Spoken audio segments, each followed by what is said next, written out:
Hi everyone, my name is Sagar, first year student at IISER-Berhampur. In this video, I'll be telling you about certain apps and software that have helped me directly and indirectly throughout my semester.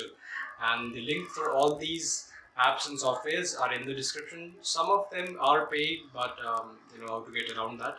So let's get started. Okay, so first on the list we have is Google Calendar. Obviously, every student, be it from any background, needs to have a calendar. So this is my calendar. It's a typical week, although my examinations are going to start from the next week, that is from Monday. So the next week is, as you can see, pretty empty. It has nothing special at all. But the Google Calendar really helps me organize, and the color coding helps me, look at things that are important for me. Like here, the red coding obviously indicates that this is very important and should be done. The gray is like this is to be done, but it's more like fun learning. I love Fourier series these days and Fourier transform, although it's equally difficult. But anyways, um, so obviously Google Calendar, you can do a lot of things with this, like visit all the Google apps, and I think we can also do sharing. I don't know how to do that, but anyways, it's really helpful. You can do a lot of things, and so there's my first app that I use. So next we have is this website called Calendly. I'm sure a lot of you, some of you might know about this. I use it to organize events. Like if I have to do a podcast, like the recent one that I have done, and if you haven't watched it, please go watch it. And the one that I'm going to do in a few days, and this one is going to be amazing, the next podcast. Anyways, so I organize my events if I have any, and normal discussions with my friends or classmates or batchmates that I have to do. So I use this app not very frequently, but it's a very organized app to ask people to, on their accord, on their comfort level, to give any idea of when they're free. So there's this that I use. Software is called Latex, and this is a offline text maker for Latex. I'm very sure that all the research scholars or anybody who's into the second or third year of, I think, any scientific institution, or for that matter, any professional institution, should know about this already. And I'm not sure if I'm the right person to give any idea about this, but I have been using this for the past 6 months to make notes for an organization that I work at. And this software is a gift from the heavens, I would say. I use this to make these beautiful looking notes, and notes, or basically any research publication also can be easily made using this. And these notes look highly professional and book printed kind of stuff. And yes, I did make these.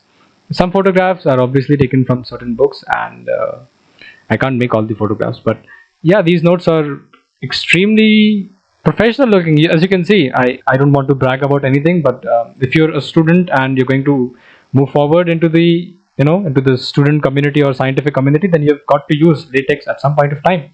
And I'd rather say that get used to it as soon as possible.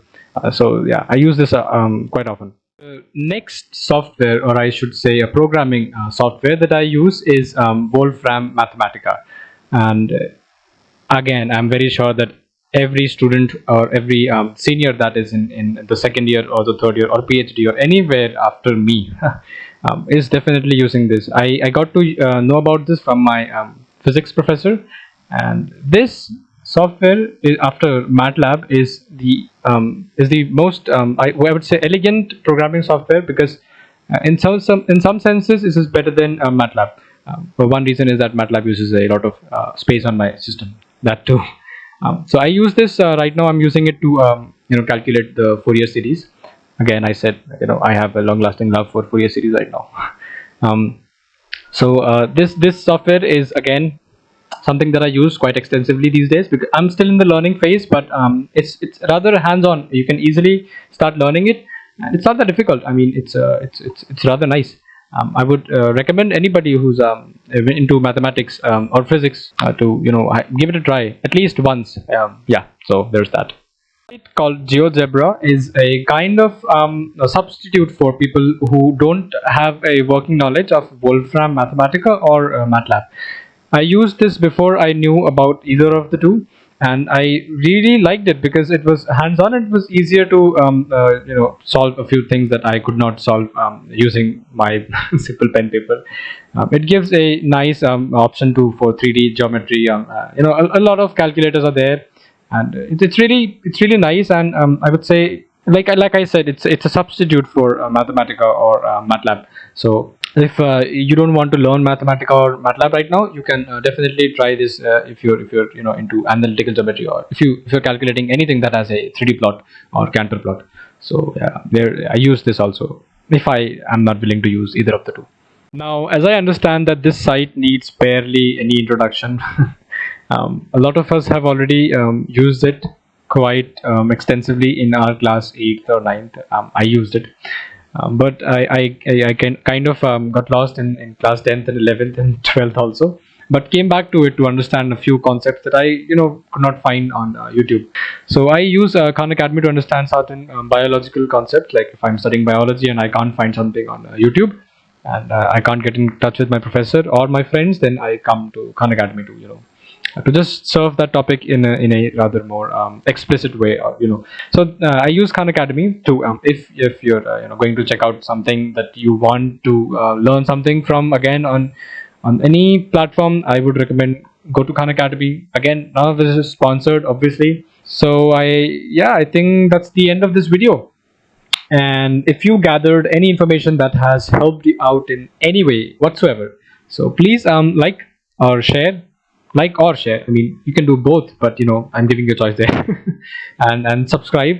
Well, that's another option. You should subscribe because more of this content is going to come in the coming days. Anyways, I want to thank you for watching this video.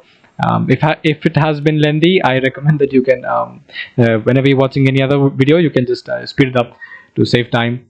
And thanks again for sticking around. I will see you guys in another episode. Bye bye.